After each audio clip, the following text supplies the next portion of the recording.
in 1943, Eaton and Lowie, two academics, published this piece with the first title, "The Professor Talks to Himself."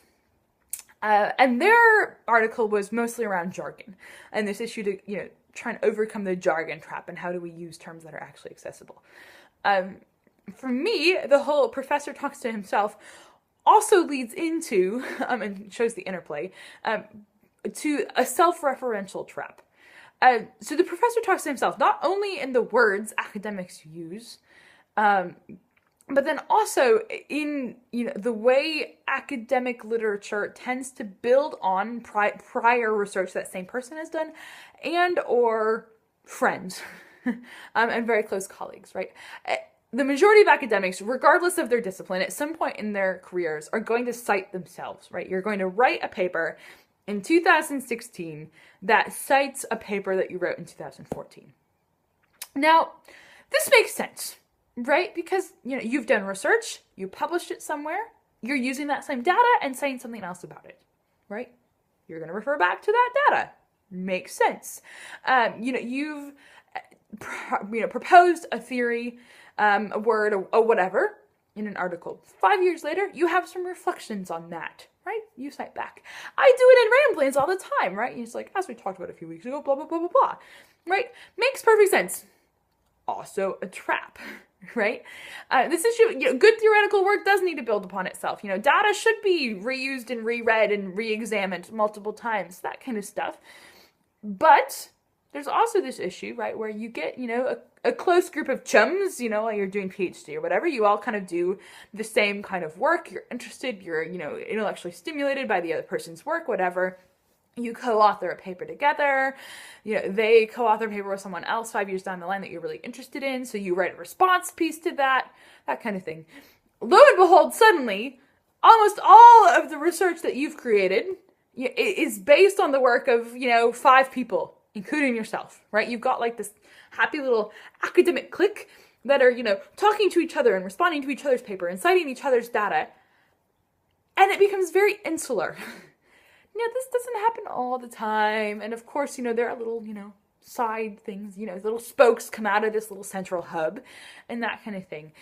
But there is a real danger, I think, in a lot of theories or subtopics of fields, becoming really the domain of, 5 to 10 academics who, meet, have a conference together once a year, once every 18 months, whatnot.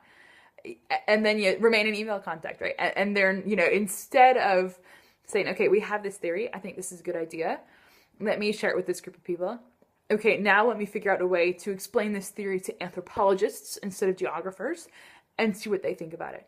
Okay, great. So this theory has now been kind of road tested by religious studies scholars, anthropologists, and geographers. We have these different spins on it. It's, useful in these ways.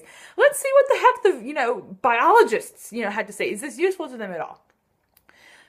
Instead of doing that across disciplines, or even within a discipline, right? Okay, let's not try to cross disciplinary boundaries. Let's talk about, group of the water people in the UK. Okay? They have conferences, happy little time. Maybe they fly in, some people from, but, how often, is this, say a group of 6 people who are really intrigued by the Nile? How often are they really properly going to go and, examine the issue in a completely different context, or bring in someone from Peru, bring in someone from Nigeria, bring in someone from New Zealand, bring in someone from Tokyo, whatever, right? And say, do you agree with this? It could be someone from Tokyo who studies the Nile, right? And still there isn't really that proper cross-pollination because these insular groups come up and cite only each other. So then, it's not just that you have, an ivory tower that's only, to itself, right? It's also, you have floors and wings of the ivory tower that are completely closed off from each other, right? I mean, if academics can't talk to each other, just to themselves, how on earth, are we supposed to talk outside the ivory tower? So somehow we need to figure out bringing in new literature, engaging with new literature, engaging with new academics and new different topics, whether that's within your discipline, across different universities, across different disciplines. is someone you haven't cited before, whatever. We got to figure out how to do it.